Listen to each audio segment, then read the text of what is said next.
뉴스를 시작합니다. 저는 동정민입니다. 갑질 의혹, 공천 허언금 의혹 등에 휩싸인 강선우, 김병기 의원에 대한 조치에 민주당이 신속하게 나서는 모습입니다.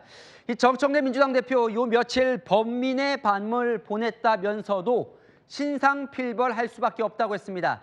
강선우 의원 어제 제명을 결정한 데 이어서 김병기 의원에 대한 12가지 의혹 전체에 대해 당 감찰에 착수했습니다.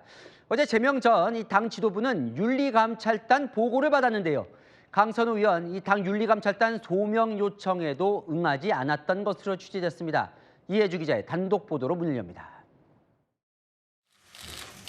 공천 헌금 수수 의혹이 담긴 녹취록이 공개된 뒤 강선우 의원 감찰에 나섰던 민주당.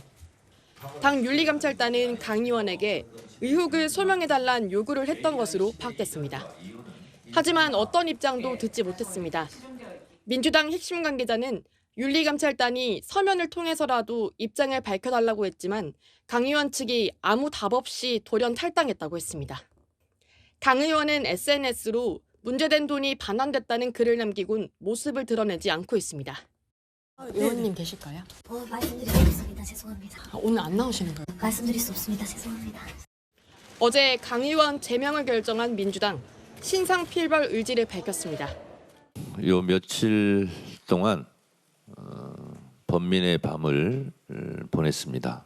신상필벌을 명확히 하지 않으면 당의 질서와 기강이 무너지게 됩니다.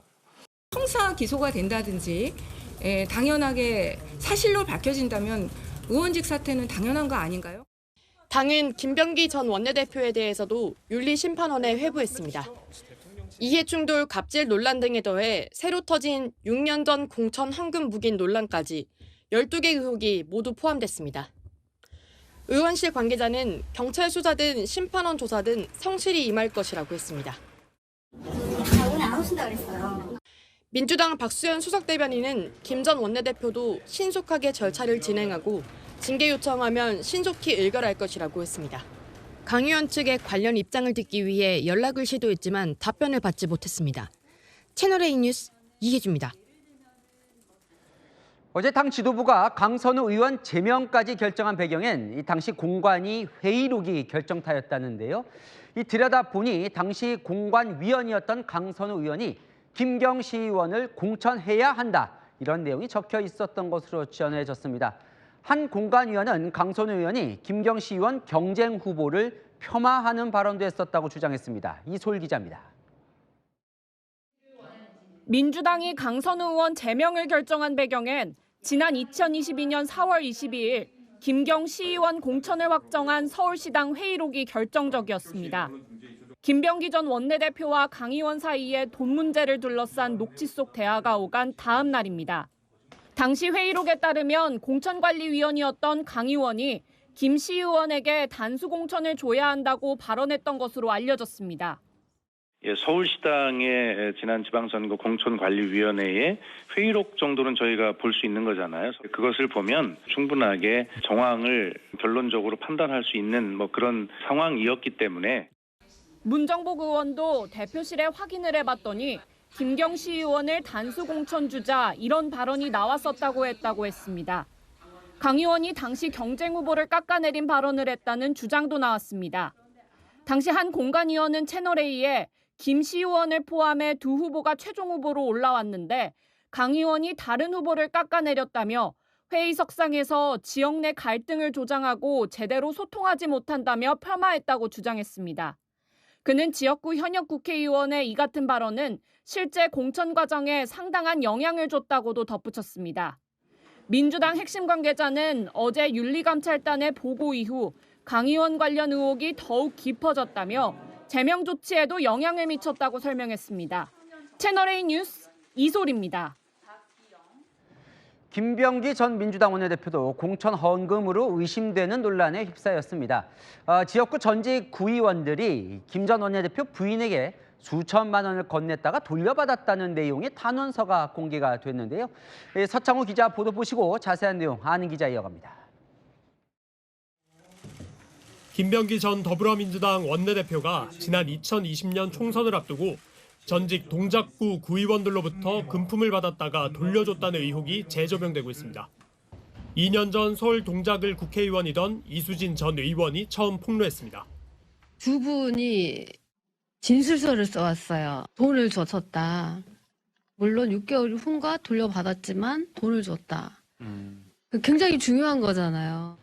이 전 의원은 구의원들이 쓴 탄원서를 당시 이재명 당대표실에 전달했는데 탄원서가 의혹 당사자인 김 전 원내대표에게 전달했고 자신은 총선 때 컷오프됐다고 주장했습니다. 탄원서를 살펴보면 한 구의원은 2020년 총선 전인 3월경 김 전 원내대표 최측근이 저번에 사모님한테 말했던 돈을 달라고 해서 동작구청 주차장에서 1,000만 원을 줬다고 적었습니다. 그해 6월 한 구의원을 통해 돌려받았다고 했습니다. 또 다른 구의원은 2020년 1월 김 전 원내대표 자택에 방문해 사모님께 현금 2천만 원을 전달했고 그해 6월 김 전 원내대표 지역 사무실에서 사모님에게 과자와 2천만 원이 담긴 쇼핑백을 돌려받았다고 썼습니다. 민주당은 모든 의혹을 들여다보겠다는 방침입니다. 윤리심판원에 넘긴 것은 모든 것이 다 포함이 된다고 보시면 되겠고 김 전 원내대표 측은 채널A에 사실 무근이라고 밝혔습니다. 채널A 뉴스 서창호입니다. 네, 안 기자, 정치부 이남희 선임 기자 나왔습니다. 강선우 의원 의혹에 이어서 김병기 전 원내대표 이 공천 헌금 논란이라고 봐야 돼요? 어떻게 봐야 돼요? 일단은 근데 김병기 의원의 이 공천 헌금 수수 논란 사실 새롭게 불거진 의혹은 아닙니다. 강선우 의원의 공천 헌금 논란이 제기되니까 민주당을 탈당한 이수진 전 의원의 2024년 초 주장이 다시 재조명된 겁니다. 자, 두 분이 진술서를 써왔는데 그때 김병기 의원 측에 돈을 줬더라 이렇게 하는 내용의 주장을 그때 펼친 거죠. 지금 이제 의혹이 커진 건 당시 이제 진술서, 탄원서 내용이 이제 공개가 됐기 때문인데 정확히 어떤 일이 있었던 거예요? 자, 제가 지금 말씀드리는 거는 바로 이 김 의원 지역구인 동작구 전직 구의원 2명의 주장이 담긴 3장짜리 진술서를 토대로 말씀드리는 겁니다. 주장의 핵심은 2가지인데요. 일단 김병기 의원 부인이 돈을 요구해서 줬고 또 몇 달 후에 돌려받았다는 겁니다. 먼저 한 구의원 주장을 보면 2020년 총선 앞두고요. 설 연휴 전에 500만 원, 또 3월에는 1,000만 원을 김 의원 부인한테 건네려고 했는데 모두 거절당했다는 거예요. 처음엔 구정 선물로는 많고 공천 헌금으로는 적다는 이유로 또 그 다음에는 더 많이 필요하다는 이유를 들었다는 게 이 구의원의 주장입니다. 그런데 얼마 후에 김 의원 측근 구의원이 연락해 와서 1,000만 원을 건넸고 약 석 달 후에 이 구의원을 통해 돈을 돌려받았다는 겁니다. 근데 비슷한 주장을 하는 구의원이 한 명 더 있는 거예요? 줬다가 다시 받았다.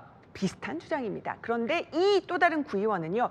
2018년에 지방선거 운동 기간 동안에도 김 의원 부인이 정치자금 지원을 요청했는데 그때는 돈을 못 줬다는 거예요. 그리고 2년 뒤에 설 즈음에 김 의원 부인에게 현금 2천만 원을 전달을 했고 그런데 5개월 뒤 과자 담은 쇼핑백 통해서 다시 돈을 돌려받았다는 겁니다. 그러니까 2년 사이 정치자금을 달라는 요구가 이제 2번 있었다 이런 주장입니다. 그리고 이 진술서는 2023년 12월 쓰여진 겁니다. 자, 지금 이 기자 말대로 진술서는 2023년 12월에 써졌고 이수진 전 의원이 폭로한 게 2024년 초예요. 2월. 근데 그때는 그럼 이거 어떻게 된 거예요? 어떻게 처리된 거예요? 네, 그때 상황 설명드릴게요. 뭐 이수진 전 의원의 그때 주장 또 최근에도 다시 통화해봤는데 주장은 이랬습니다. 자, 돈 줬다는 당사자들 탄원서 혹은 진술서를 당 대표실에 우리 당 의원실 관계자 통해서 넘겼더니 검증위원장에게 전달돼서 유야무야 됐다고요. 그러니까 당시의 당대표는 이재명 대통령이었고 총선 예비 후보자 검증위원장이 바로 김병기 의원이었습니다. 뭐 여러 가지 아직 따져봐야 될 게 많은데 그래서 혹시 청와대로 불똥 튀는 게 아니냐 이런 해석도 나오기는 합니다. 그런데요. 당시에 김병기 의원, 이수진 전 의원이 2024년에 이런 의혹 제기했을 때 아주 강하게 반발을 했습니다. 개가 짖어도 기차는 간다 이런 걸 올리면서요. 이 전 의원 허위 사실 적시에 의한 명예훼손으로 고소를 했습니다. 그리고 총선 이후에 취하했었는데요. 그러니까 이 의혹이 사실 무근이라는 겁니다. 당시 공천에서 이수진 전 의원이 컷오프 됐기 때문에 뭔가 사감으로 이런 의혹 제기한 게 아니냐 이런 의심도 김 의원 측이 하기도 했었습니다. 자, 어쨌건 다시 불거졌고 재조명돼서 당에서 좀 들여다보겠다는 거죠, 다시? 맞습니다. 민주당 어젯밤에 긴급 최고위 열어서 자, 김병기 의원 여러 가지 의혹 불거졌는데 징계 신속하게 논의해달라고 당 윤리심판원에 요청을 했고요. 그런데 오늘 그 부인의 공천원금 의혹도 이것도 포함해서 신속하게 감찰하겠다고 밝혔습니다.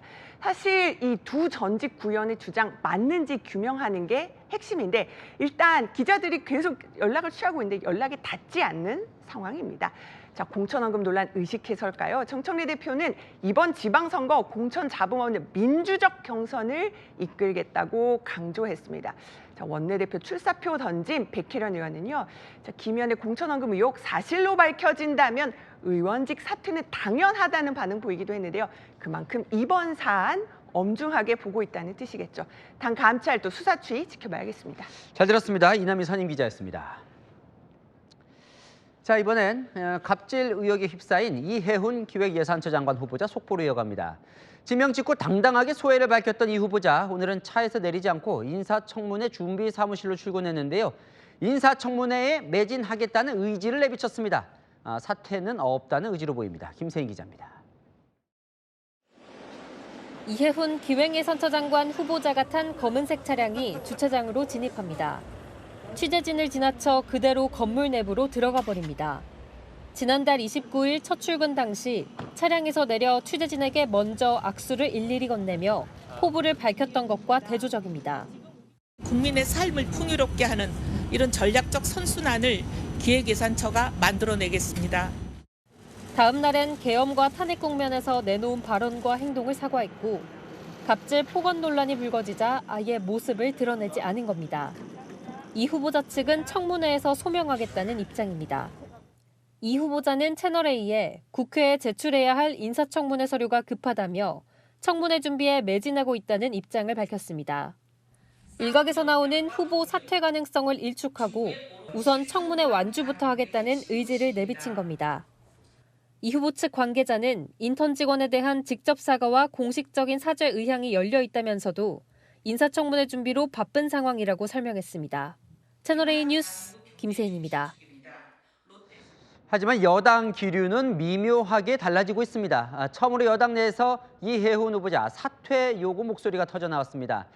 부담스러우니 청와대가 해결해주면 좋겠다 이런 의견도 나오는데 일단 청와대는 인사청문회까지는 지켜보겠다는 기류입니다. 최지현 기자입니다. 민주당 내에서도 이해훈 기획예산처 장관 후보자에 대한 사퇴 목소리가 터져 나왔습니다. 보좌진 출신인 장철민 민주당 의원은 이 후보자의 폭언을 듣고 제 가슴이 벌렁거렸다며 저런 말을 할 수 있는 사람은 어떤 공직도 맡아서는 안 된다. 즉시 사퇴하라고 촉구했습니다. 진성준 민주당 의원도 잘한 인사가 아니라고 평가했습니다.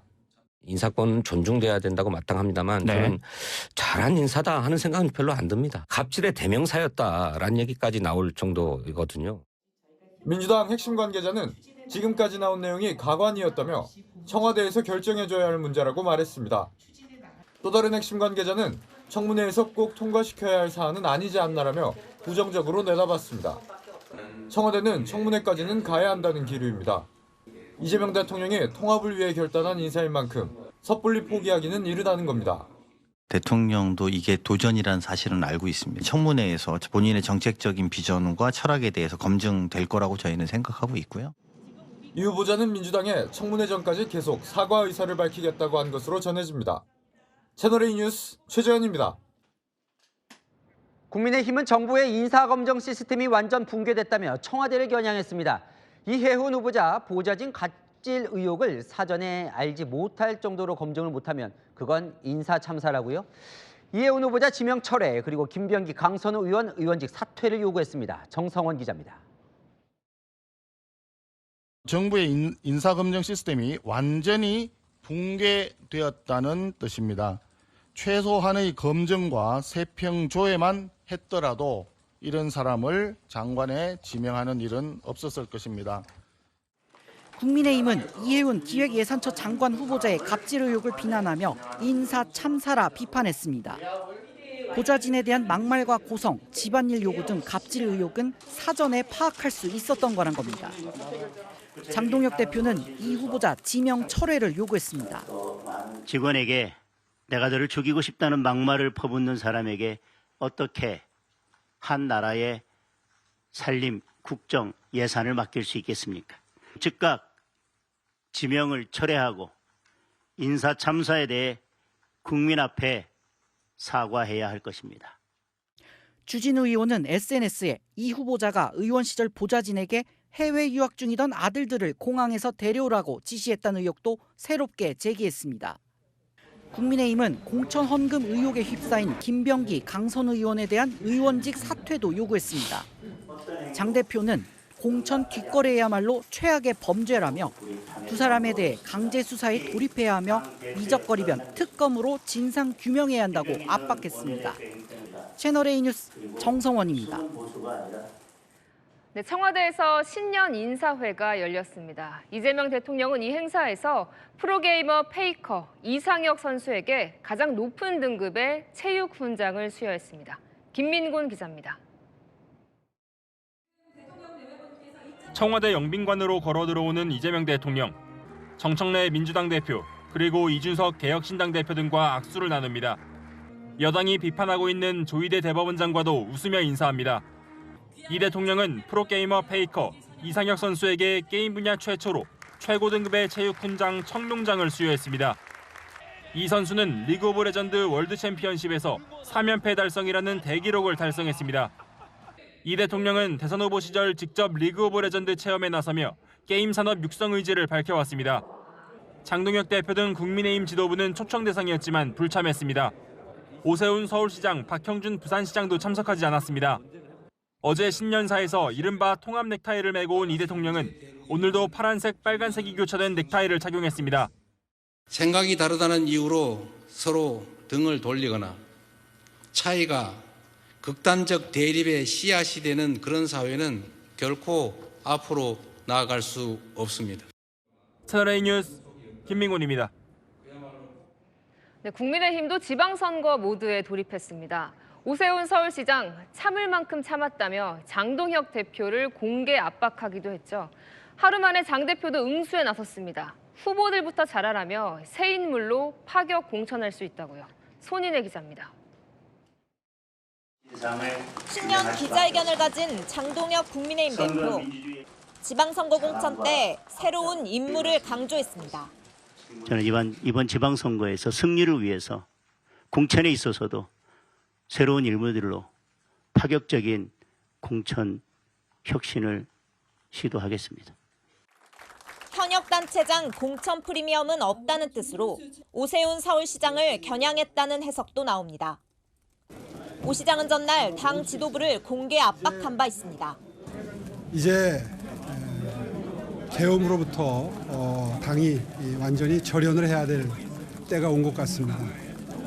그동안 기다릴 만큼 기다렸고 또 참을 만큼 참았다고 생각합니다. 당 지도부도 가세했습니다.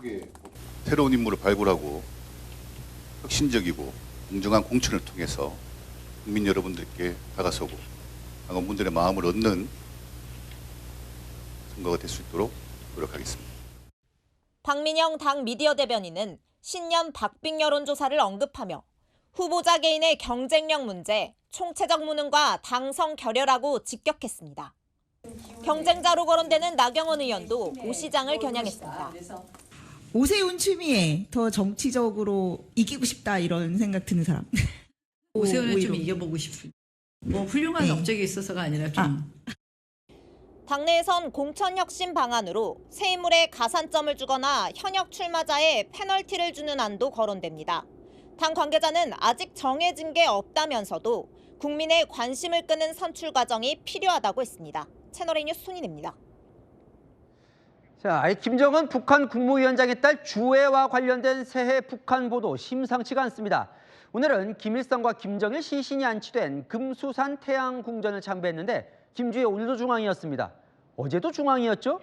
후계자 수순이냐 정부도 심상치 않게 보는 분위기인데요. 박선영 기자 보도 보시고 13살 첫 여성 후계자로 진짜 가는 건지 아는 기자 이어갑니다.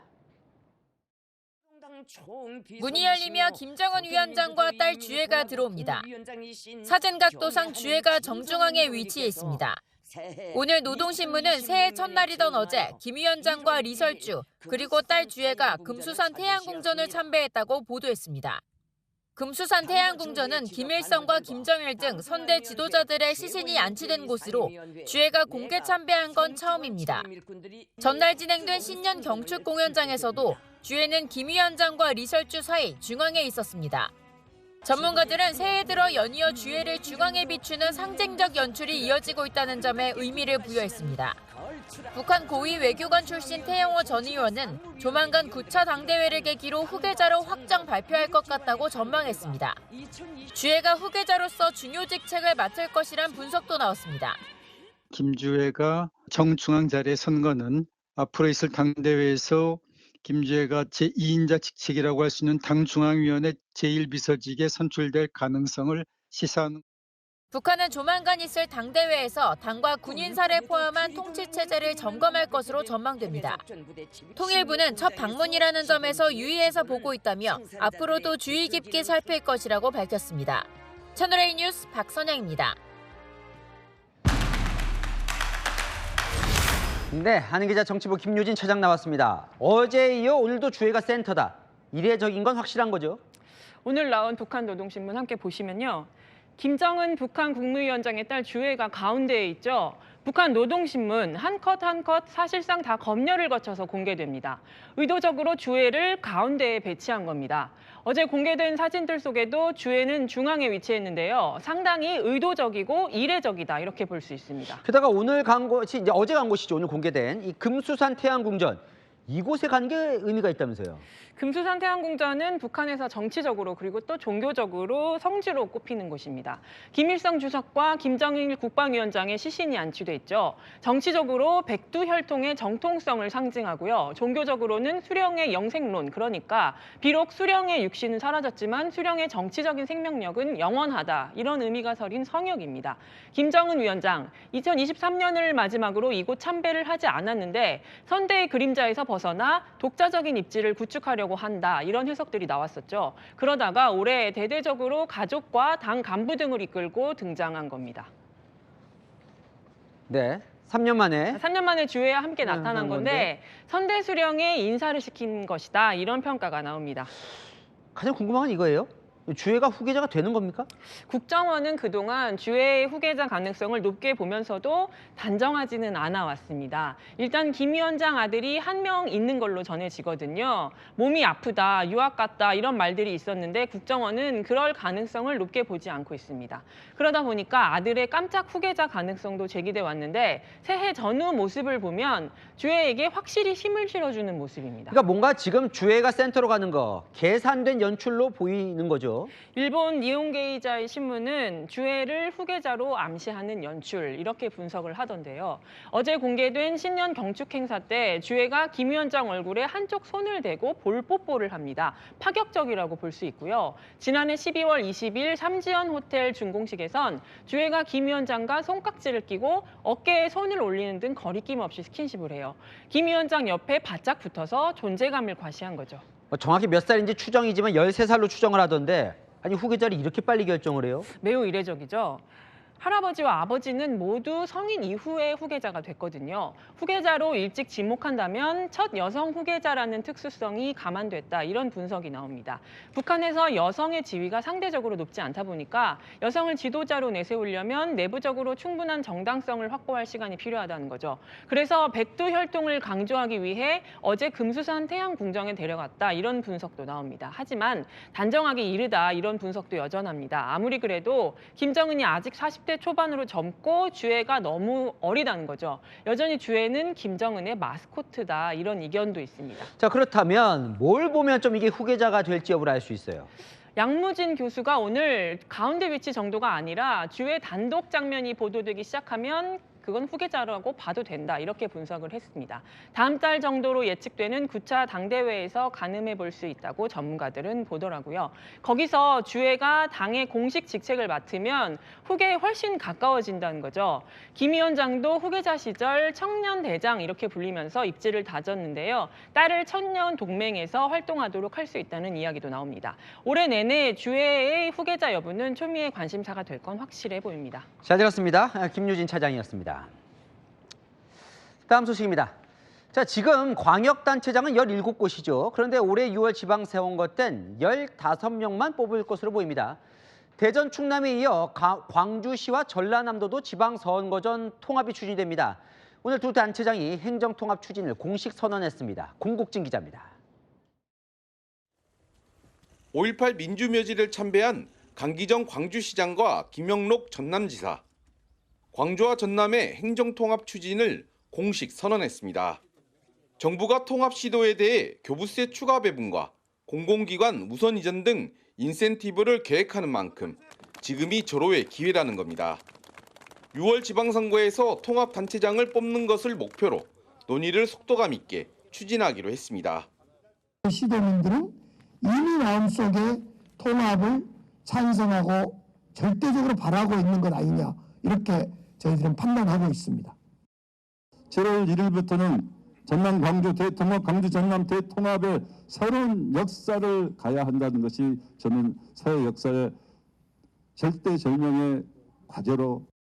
1986년 광주가 직하시로 승격돼 분리된 지 40년 만에 통합 작업이 본격화되는 겁니다. 성사되면 인구 320만 명의 거대 지방정부가 탄생합니다. 이재명 대통령도 SNS에 글을 올리며 광주 전남 행정통합 속도에 기대감을 나타냈습니다. 주민들은 기대와 우려가 엇갈립니다. 좀 시너지를 좀 발휘해가지고 같이 상생하는 쪽으로 갔습니다. 광주만 커지는 것이지 솔직한 말로 목포는 다 소도시 같은 데는 죽잖아요.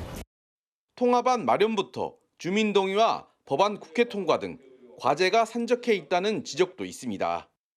정부가 5국 3특을 지방균형 발전 정책으로 제시한 가운데 대전 충남에 이어 광주 전남까지 통합 움직임이 본격화되면서 다른 지역에도 영향을 줄지 주목됩니다.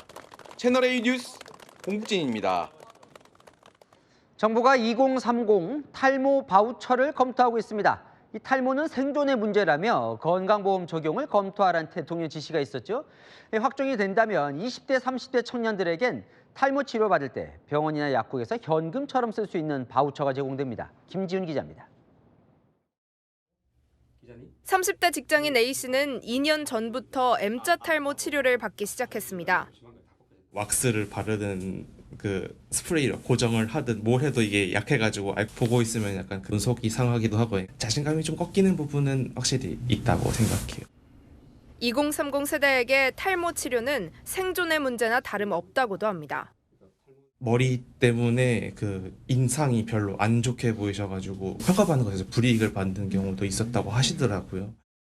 복지부가 2030 세대에게 병원과 약국에서 현금처럼 쓸 수 있는 청년 바우처를 지급하고 탈모 치료에 쓸 수 있게 하는 방안을 검토 중인 걸로 파악됐습니다. 청년 바우처는 한 해 병원에 가는 횟수가 4번 미만인 20세에서 34세 청년에게 전년도에 낸 건보료의 10%, 최대 12만 원을 환급해주는 제도로 복지부가 지난 2024년 시범 운영 계획을 발표했습니다. 당시엔 고혈압, 비만 등 만성질환 예방에 한해 쓸 수 있도록 했는데 탈모 치료까지 사용 범위를 확대하겠다는 겁니다. 탈모의 질병 인정 여부와 건보 적용으로 인한 재정 부담을 덜기 위한 차선책이 될 수 있지만 여전히 우려는 나옵니다. 지원 범위를 어느까지 할 것이냐, 재원 마련 방안이나 그런 부분이 사실은 가장 좀 크게 해결해야 될 과제라고 생각이 들어서 보건복지부는 확정된 건 없다며 탈모 치료 지원에 관해 여러 방안을 검토 중인 단계라고 설명했습니다. 채널A 뉴스 김지윤입니다. 네, 1심에서 전부 무죄가 선고된 서해 공무원 피격 사건, 국무총리까지 나서 항소 포기가 당연하다는 입장을 밝히면서 검찰의 선택에 관심이 모아졌는데요. 항소 마감일인 오늘까지 고심하던 검찰, 결국 일부만 항소하기로 했습니다. 핵심 피고인인 박지원 전 국정원장은 무죄가 확정됐습니다. 조민기 기자입니다. 검찰이 서해 공무원 피격 사건 1심 무죄 판결에 대해 일부만 항소하기로 했습니다. 판결이 나온 지 일주일만 항소 마감일이었습니다. 검찰은 항소 대상을 서훈 전 대통령 국가안보실장과 김홍희 전 해양경찰청장의 명예훼손 혐의로 한정했습니다. 피살 공무원의 월북 여부가 불분명한 상황에서 자진 월북했다는 수사 결과를 발표한 게 사망 당사자와 유족의 명예를 훼손했다는 판단입니다. 반면 월북 판명을 위해 사건 관련 자료를 폐기한 혐의를 받는 박지원 전 국정원장과 서욱 전 국방부 장관에 대해선 항소를 포기했습니다. 1심 무죄 선고 이후 여권에선 항소를 포기해야 한다는 주장이 나왔고 김민석 국무총리가 공개 발언을 이어가기도 했습니다. 사건을 수사했던 검찰은 항소를 포기하는 것이 당연하지 않은가. 수사팀에선 박지원 전 국정원장의 자료 폐기 혐의가 가장 무겁다는 의견이 있었지만 결국 받아들여지지 않았습니다. 검찰 내부에선 유족이 있는 사건이고 법리적으로 다퉈볼 수 있는 사건에서 항소를 포기하는 게 부적절하다는 반발도 나옵니다. 야권에서도 비판의 목소리를 냈습니다. 한동훈 전 국민의힘 대표는 항소 범위를 극단적으로 줄이는 꼼수를 썼다며 이런 검찰은 존재할 이유가 없다고 날을 세웠습니다. 채널A 뉴스 조민기입니다.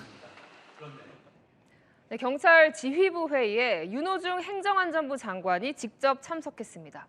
지방선거를 앞두고 선거 범죄에 대한 무관용 수사를 주문했는데요. 9년 만에 이뤄진 장관의 회의 참석을 두고 경찰 안팎에선 수사 독립성이 흔들리는 거 아니냐 우려도 나옵니다. 홍지혜 기자가 보도합니다. 경찰청 회의실로 윤호중 행정안전부 장관이 입장합니다. 경찰청장 직무대행과 국가수사본부장 등이 참석하는 전국경찰 지휘부 회의에 온 겁니다. 윤 장관은 다가오는 지방선거를 언급하며 공천 단계부터 금품 수수 등 선거 사범에 대한 무관용 원칙을 주문했습니다. 금품 수수, 또 흑색 선전 등 선거 사범에 대해서는 정당 공천 단계에서부터 철저하게 수사해서 비리를 조기에 엄단해 주시기를 당부합니다. 최근 불거진 여권 공천 헌금 논란을 의식한 듯 이전 선거 범죄에 대해서도 철저한 수사를 당부했습니다. 경찰 지휘부 회의에 행안부 장관이 직접 참석한 건 9년 만. 이재명 대통령이 국무회의에서 경찰 통제를 주문한 지 사흘 만입니다.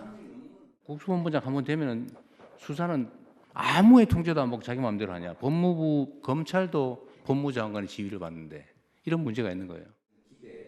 경찰 안팎에선 오히려 수사의 독립성이 흔들리는 것 아니냐는 우려의 목소리도 나옵니다. 수사 독립성 훼손이라는 지적도 있는데 오늘 방문이요? 방문 자체야 뭐 저는 그러니까 특정 사건에 대해서는 어떤 지휘권도 갖고 있지 않기 때문에. 채널A 뉴스 홍재입니다. 특정 사건에 대해서. 네, 윤석열 전 대통령이 용산 대통령실 집무실에 만든 전용 사우나가 공개됐습니다. 큰 침대에 편백나무로 된 사우나가 설치돼 있었습니다. 법원은 비상계엄 선포 명분을 만들기 위해 북한에 무인기를 투입한 혐의로 기소된 윤 전 대통령에게 추가 구속영장을 발부했습니다. 이렇게 되면 구속기간은 6개월 더 늘어나게 됩니다. 이현재 기자가 보도합니다. 청와대 이전으로 대통령 경호 대상에서 빠진 용산 대통령실 내부가 공개됐습니다. 윤석열 전 대통령이 사용하던 집무실 오른쪽 구석에 위치한 밀실을 거쳐 내실로 들어가 보니 사우나 시설이 나타납니다. 성인 남성 혼자 사용하기 충분한 2평 정도 공간에 건식 세면대를 중심으로 좌측에는 샤워실이, 우측에는 한증막 시설이 설치돼 있습니다. 한증막 시설은 건식 사우나 마감재로 많이 쓰이는 편백나무로 만들어졌고 내부 공기를 데우는 사우나 스토브와 물을 뿌려 순간적으로 뜨거운 증기를 내뿜는 사우나 스톤도 남아 있습니다. 5분짜리 모래시계가 놓여 있고 벽걸이 TV도 설치돼 있습니다. 간단하게 세안을 한다거나 뭐 이런 정도는 있는데 집무실에 사우나가 있는 경우는 아마 전무후무하지 않을까. 작은 호텔 같은 걸 하나 만들어 놓은 거라서 약간 놀라긴 합니다. 킹 사이즈가 넘는 초대형 침대도 설치돼 있었습니다. 별도 응접실에는 여러 명이 앉을 수 있는 소파와 테이블, 옷걸이 등이 놓였습니다. 외부에서 대통령실 본관으로 바로 이어지는 통로 사진도 처음 공개됐습니다. 양 옆과 위에 가림막이 설치돼 동선 노출 없이 이동할 수 있게 했습니다. 통로로 연결되는 출입문에는 폐문, 관계자 외 출입 금지라고 적혀 있어 윤 전 대통령만 사용했을 거란 추측이 나옵니다. 채널A 뉴스 이현재입니다. 네, 조금 전 퇴근길 서울 종강역 인근에서 택시와 승용차 등 3중 추돌 사고가 발생했습니다. 사고 후 택시가 횡단보도 쪽을 덮치면서 현재까지 1명이 숨지고 9명이 다친 걸로 전해지는데요. 현장 취재기자 연결해 상황 알아보겠습니다. 네, 오세정 기자, 지금 어떤 상황입니까? 네, 저는 지금 서울 지하철 1호선 종강역 인근 3중 추돌 사고 현장에 나와 있습니다. 조금 전인 오후 6시 5분쯤 바로 이곳 도로에서 택시와 승용차 등이 부딪히는 사고가 나 다수의 부상자가 발생했습니다. 목격자들에 따르면 택시와 승용차의 추돌 사고가 먼저 일어났고 이후 사고 택시가 횡단보도 신호등 기둥을 들이받으면서 횡단보도에서 신호를 기다리던 시민들을 덮친 건데요. 경찰에 따르면 현재까지 부상자는 택시 운전자와 승객 4명, 보행자 6명, 총 10명으로 파악됐는데요. 40대 한국인 여성 1명은 심정지 상태로 심폐소생술을 받으며 병원으로 이송됐으나 숨졌습니다. 부상자 중엔 외국인 4명도 포함된 걸로 전해지는데요. 사고 차량에서 화재가 발생하면서 한때 연기가 피어오르기도 했습니다. 현재 인근 도로엔 폴리스 라인이 쳐져 있고 경찰과 소방이 접근을 막고 있어 저희 취재진도 조금 떨어진 곳에서 사고 상황을 전해드리고 있습니다. 경찰은 사고 현장을 수습하는 대로 구체적인 사고 경위를 조사할 예정입니다. 지금까지 서울 종강역 인근에서 전해드렸습니다. 네, 방송인 박나래 씨의 전 매니저들이 노동청에 낸 진정서를 확보했습니다. 직장 내 괴롭힘을 호소하는 구체적인 내용이 담겼는데요. 운전 중인 차량 뒷좌석에 탄 박 씨와 동승자가 원치 않는 상황을 시각적, 청각적으로 강제 인지하게 했다는 내용도 있습니다. 광민경 기자가 단독 보도합니다.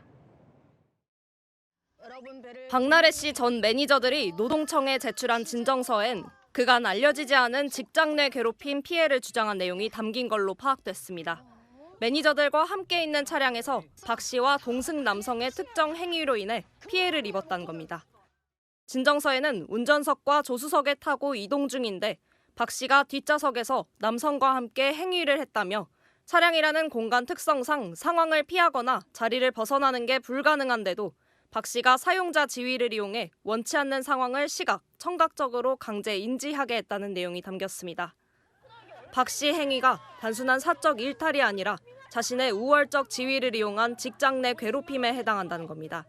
진정서엔 또 박 씨가 행위를 하면서 매니저가 있는 운전석 시트를 반복해서 발로 찼다며 대형 교통사고가 일어날 뻔한 위험한 상황이었다는 주장도 포함됐습니다. 이 같은 내용을 담은 진정서는 지난달 18일 서울지방고용노동청 강남지청에 제출됐는데 노동청은 이달 중 매니저들을 불러 조사할 방침인 걸로 전해졌습니다. 채널A는 진정서에 담긴 내용의 진위와 입장을 묻기 위해 박 씨 소속사에 수차례 연락했지만 방송 전까지 답을 들을 수 없었습니다. 채널A 뉴스 광민경입니다. 네, 아이돌 출신 배우 나나 씨가 집에 침입한 강도를 직접 제압한 사건 얼마 전 전해드렸는데요. 이 강도가 오히려 내가 죽을 뻔했다며 나나 씨를 살인미수 혐의로 역고소했습니다. 어떻게 된 일인지 최다희 기자가 취재했습니다. 지난해 11월 배우 나나 씨 집에 침입해 강도짓을 하다 붙잡힌 30대 남성. 이 남성이 최근 나나 씨를 살인미수와 특수상해 혐의로 고소한 걸로 확인됐습니다. 범행 당시 저항하는 나나 씨 모녀와 몸싸움을 벌이다 턱 부위를 다쳤는데 이를 두고 본인이 피해자라며 역고소를 한 겁니다. 당시 경찰은 나나 모녀의 행위가 정당방위에 해당한다고 판단했는데 고소가 접수되자 지난달 교도소 접견 형식으로 남성을 다시 조사했습니다. 흉기를 든 강도였다는 점에서 역고소는 무리수가 될 수 있다는 전망이 나옵니다. 사실 흔한 경우는 아니에요. 이렇게 좀 일방적인 가해 구도에서 역고소를 하는 거는 오히려 이건 적반하장에 가깝다고 좀 생각이 됩니다. 나나 소속사는 가해자가 어떠한 반성의 태도 없이 피해자가 유명인이라는 점을 악용한 2차 가해라며 민형사상 모든 법적 조치를 강구하겠다고 입장을 밝혔습니다. 채널A 뉴스 최다희입니다. 네, 경찰청이 공식 SNS에 새해 인사를 전하며 올린 사진인데요. 독도에서 보내온 첫 해돋이 사진이라더니 일몰 사진이었습니다. 임종민 기자입니다. 경찰청이 새해 첫날 SNS에 공개한 독도 사진입니다. 독도에서 보내온 2026년 첫 해돋이 사진을 선물한다며 수평선 위에 해가 떠 있는 사진이 여러 장 게시됐습니다. 그런데 이 독도 해돋이가 새해 일출 사진이 아니라는 지적이 제기됐습니다.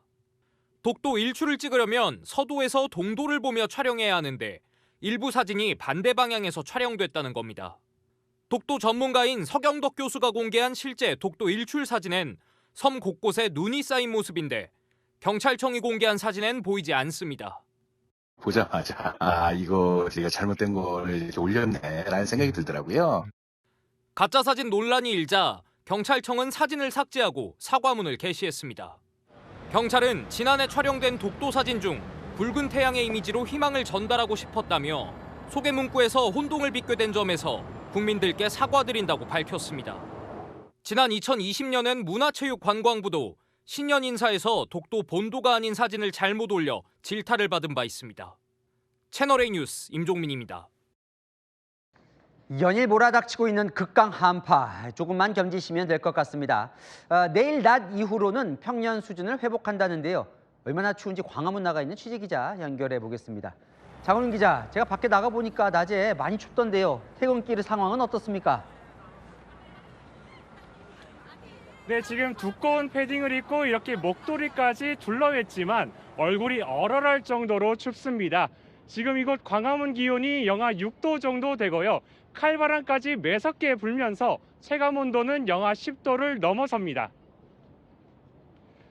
퇴근길 시민들은 몸을 잔뜩 움츠린 채 퇴근길 발걸음을 재촉하고 있습니다.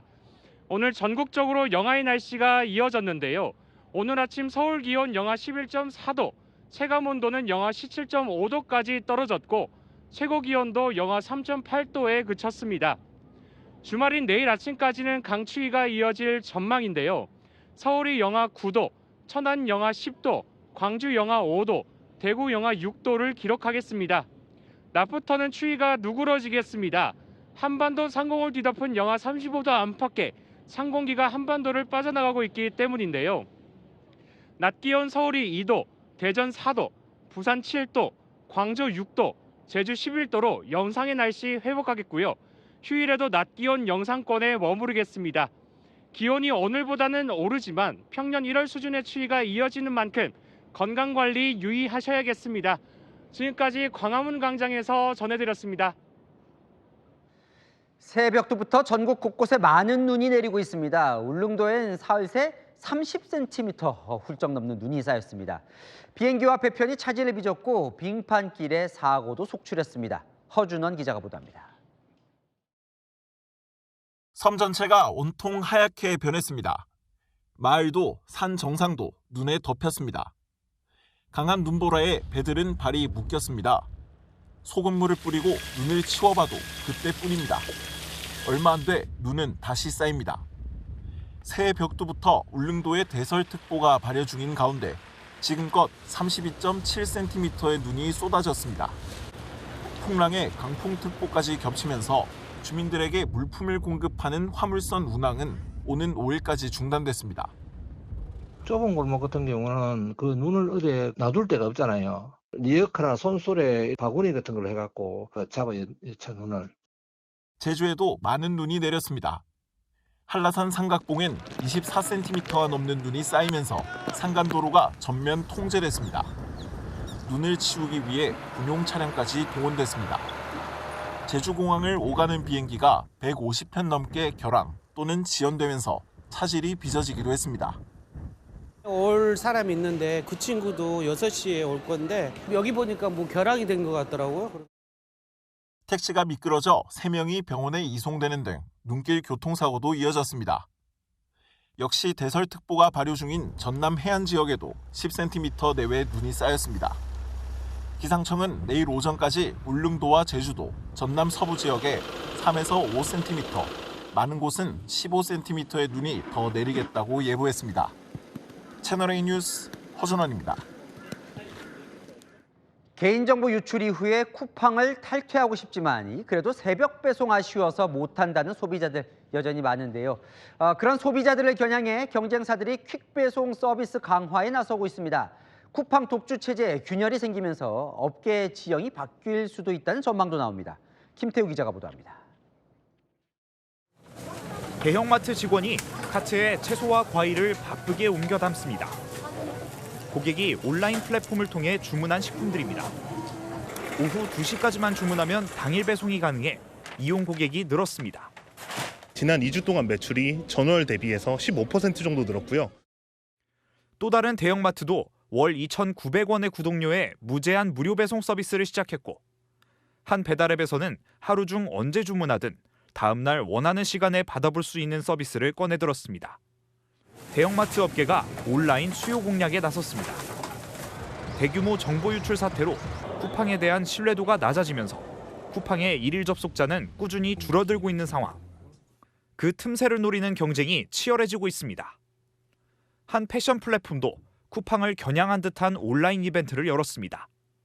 그냥 드리는 혜택이라며 네 분야에 걸쳐 총 5만 원의 쿠폰팩을 내놓았습니다. 전례 없다고 강조했던 쿠폰 보상안을 떠오르게 한 겁니다. 시민들은 반색합니다.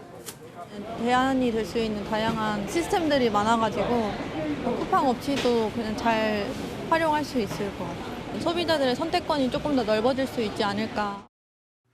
쿠팡을 둘러싼 논란이 커질수록 눈길을 돌리는 소비자가 늘어날 거라는 전망이 나옵니다. 채널A 뉴스 김태우입니다. 서울시는 지난해 4월부터 청년 안심주택에서 반려동물을 키울 수 있도록 입주 불가 규제를 없앴는데요.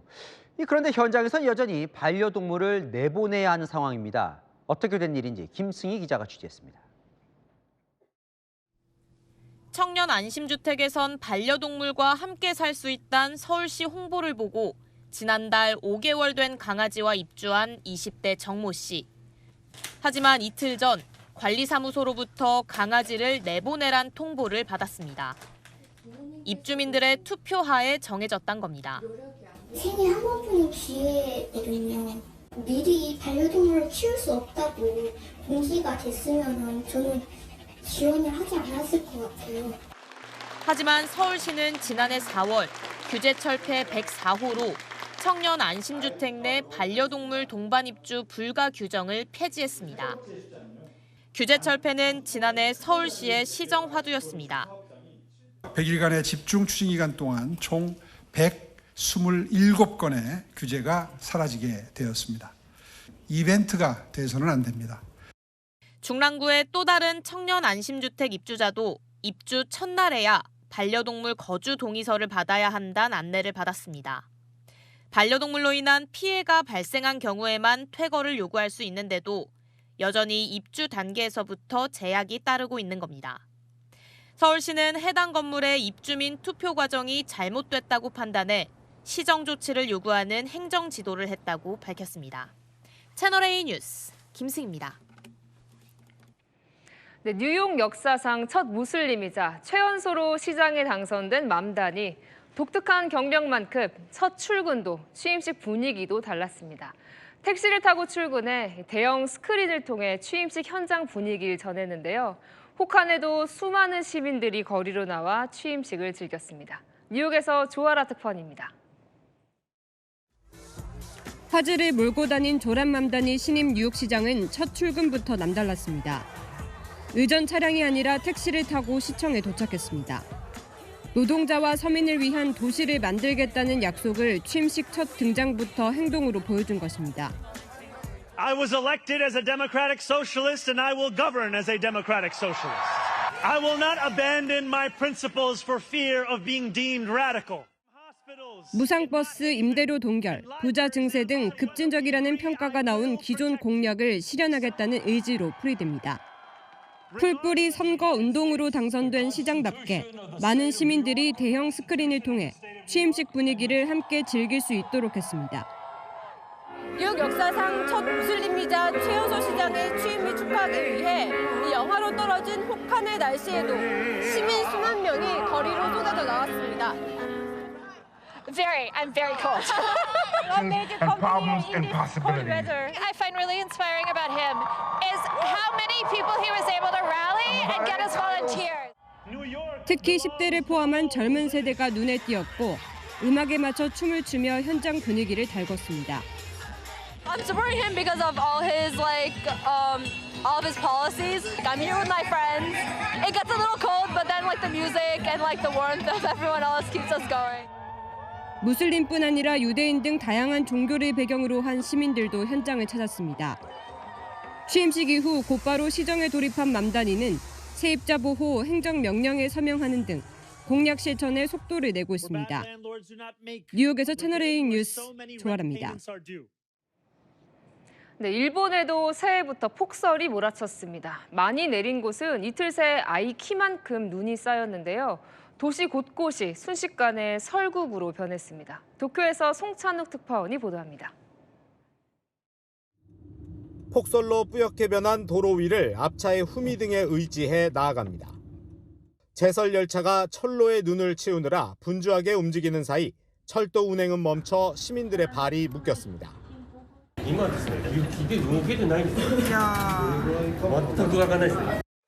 일본이 폭설로 새해를 맞았습니다.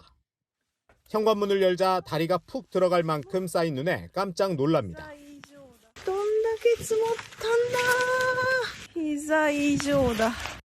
그래도 아이들은 눈싸움을 하느라 정신이 없습니다. 강아지도 자기 몸만큼 쌓인 눈을 뚫고 꼬리를 흔들며 산책합니다. 차가운 북극 냉기가 동해를 지나가면서 거대한 눈구름을 만들어 동해안에 접해 있는 일본 지역에 어제와 오늘 새해가 되자마자 곳곳에 폭설이 쏟아졌습니다. 폭설로 유명한 니가타 일부 지역에선 이틀 동안 100cm가 넘는 눈이 내리기도 했습니다. 특히 올겨울 눈이 많아 아오모리현 일부 산지엔 2m 50cm가 넘는 눈이 쌓여 있습니다. 평년보다 50% 정도 많은 눈입니다. 일본 기상청은 모레 아침까지 눈이 더 내릴 것으로 전망하고 있어 이번 폭설의 규모는 더 커질 걸로 보입니다. 도쿄에서 채널A 뉴스 송찬욱입니다. 네, 새해 첫날 스위스 유명 리조트 안 술집에서 큰 불이 나 최소 40명이 숨지는 대형 참사가 일어났습니다. 새해 축하를 위해 폭죽을 꽂은 샴페인 병에서 화재가 시작된 걸로 보입니다. 장하연 기자입니다. 음악 소리가 가득한 클럽의 천장에 불이 붙었습니다. 누군가 다급히 수건을 휘둘러 보지만 불꽃은 빠르게 번져나갑니다. 이내 클럽 안은 시뻘건 화염으로 가득 차고 사람들이 비명을 지르며 탈출을 시도합니다. 보다 못한 시민이 유리창을 잡아 열자 안에 있던 사람이 황급히 뛰쳐나옵니다. 현지 시각 어제 새벽 1시 30분쯤 세계적 스키 휴양지 스위스 알프스 발레주 크랑몽타나의 술집에서 불이 났습니다. 현지 경찰은 최소 40명이 숨지고 115명이 다쳤다고 밝혔습니다. 당시 클럽 안에서는 새해맞이 파티가 열렸던 것으로 알려졌습니다.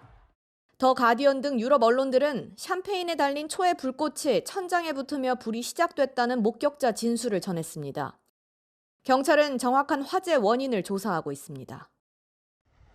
해변가 절벽이 순식간에 무너져 내립니다. 모래 폭풍이 일고 해변에 있던 사람들이 놀라 달아납니다.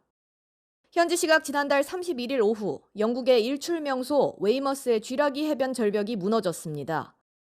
세계 자연유산이기도 한 이 해변은 18,000여 년 전부터 생성된 퇴적층이 계속 침식되며 붕괴 사고가 잦은 곳입니다. 채널A 뉴스 장하연입니다. 브라질의 한 슈퍼마켓에서 불이 났습니다. 진압을 위해 소방관들이 투입됐는데 갑자기 큰 폭발이 일어났습니다. 박자은 기자입니다. 불이 난 건물 앞에서 소방관들이 분주히 움직이는 순간 굉음과 함께 거대한 폭발이 일어납니다. 충격에 쓰러진 소방관들은 움직이지 못합니다. 잠시 뒤 시민들이 소방관들의 상태를 살피기 위해 다가갑니다. 지난달 31일 브라질의 한 슈퍼마켓 화재 현장에서 폭발 사고가 나 진압 준비를 하던 소방관 6명이 다쳤습니다. 소방당국은 갑작스러운 산소 유입으로 폭발이 발생한 것으로 보고 자세한 원인을 조사하고 있습니다. 형형색색의 불꽃들이 어두운 거리를 가로지릅니다. 불꽃이 향한 곳엔 방패를 든 경찰들이 서 있습니다. 거리 곳곳에 불이 붙었지만 시민들은 환호를 지르고 구경하기 바쁩니다. 현지 시각 어제 새벽 네덜란드 암스테르담 시내에서 행인과 경찰, 소방대를 향해 폭죽을 난사하는 일이 벌어졌습니다. 10대 남성 등 2명이 숨졌고 역사적 상징인 혼델교회도 불에 탔습니다. 이번 사고를 계기로 네덜란드 당국은 폭죽 소매 판매를 금지했습니다. 신호음이 울리자 수영복 차림에 산타 모자를 쓴 시민들이 바다로 뛰어듭니다. 한겨울 추위에도 전통처럼 이어지는 새해 맞이 행사입니다. Me he pensado bastante, porque estaba muy freda, pero la primera, siempre. No, portuguesa que tenía sin gancho. Sí, por toda la vida. 독일 베를린에서도, 미국 뉴욕 브루클린에서도 수백 명이 영하의 한파를 견디며 새해를 맞았습니다. 채널A 뉴스 박지안입니다. 오늘 서울 출근길 체감 영하 18도까지 떨어져서 손발이 꽁꽁 얼었습니다. 다행히 한파의 최대 고비는 넘겼는데요. 여전히 한파특보 발효 중입니다. 내일 아침까지는 강추위가 이어집니다. 서울 영하 9도로 평년보다 4도 낮겠고요. 전주 영하 7도, 춘천은 영하 14도입니다.